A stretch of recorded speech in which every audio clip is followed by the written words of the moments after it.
зашел на мой канал. С вами Любовь Коваленко. И сегодня на моем канале обзор электрокофемолки Bosch. На праздники к нам приезжал сын и привез мне в подарок кофе.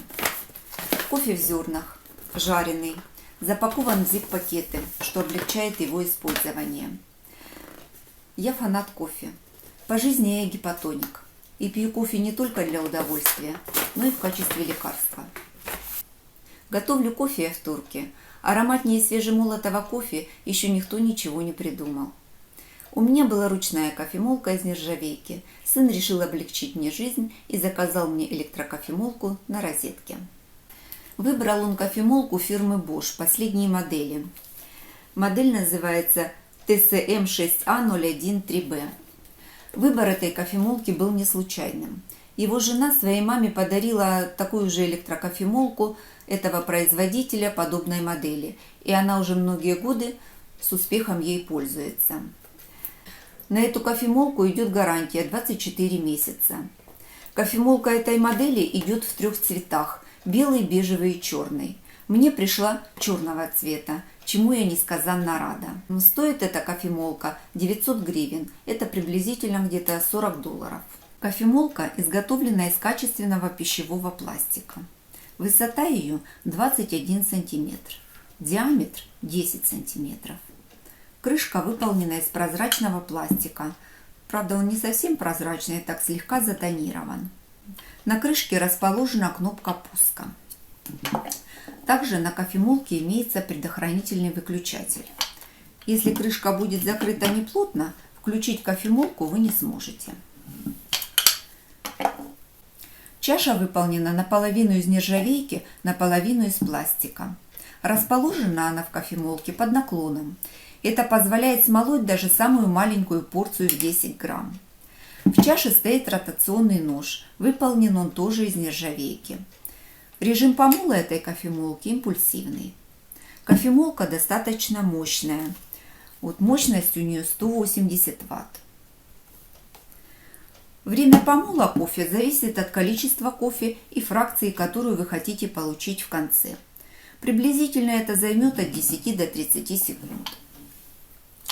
На крышке производитель сделал напоминание, что кофемолка предназначена для измельчения жареного кофе и не рекомендует использовать ее для измельчения сахара. Сейчас посмотрим кофемолку в действии. Я приготовила небольшое количество кофе, думаю, грамм 50. Как я уже говорила, здесь можно измельчать от 10 грамм до 75 грамм. То есть полную насыпать не рекомендуют.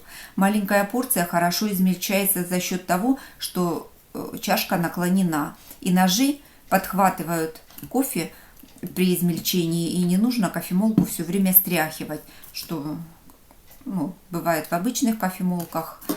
Там кофе прилипает на стенках, и его нужно все время опускать. Здесь этого делать не нужно. Ножи сами подхватили. И измельчают дальше. Так, высыпаю кофе. Закрываю кофемолочку.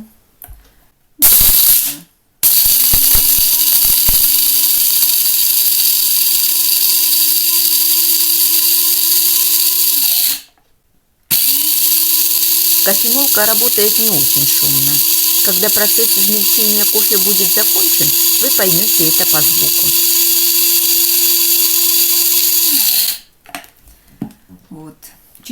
Крышка довольно прозрачная, видно процесс измельчения и видно фракция кофе, которую вы уже получили. Кофемолка работала 30 секунд. Такая фракция у нас получилась. На мой взгляд, мелит она достаточно хорошо. Для того, чтобы достать кофе из кофемолки, я переворачиваю, пересыпаю его в крышечку.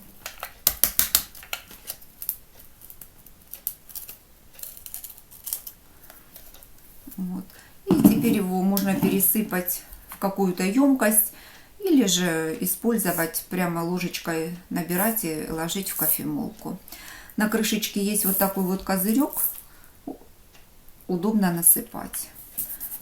Такой фракции кофе у нас получилось. Если нужна фракция помельче, нужно просто подольше помолоть. Уход за этой кофемолкой достаточно прост. После применения просто вытираю сухой тряпочкой из микрофибры, крышечку можно помыть водой, а вот основную часть кофемолки мочить не стоит. Просто протерли сухой тряпочкой, этого будет достаточно. Шнур на кофемолке короткий. Паза для того, чтобы его спрятать, производитель не предусмотрел, поэтому я его закручиваю вокруг корпуса и фиксирую вилочкой. А в целом кофемолка выполнена в современном дизайне, смотрится стильно и вид на вашей кухне точно не испортит. Если придерживаться рекомендаций производителя, я думаю, что кофемолка прослужит достаточно долго. Это все-таки фирма Bosch, и это уже нам о чем-то говорит. На этом я заканчиваю свой обзор. Всем пока, до встречи в новых видео. Если вам понравился обзор, ставьте лайки, подписывайтесь на мой канал. Пишите свои комментарии, они для меня очень важны.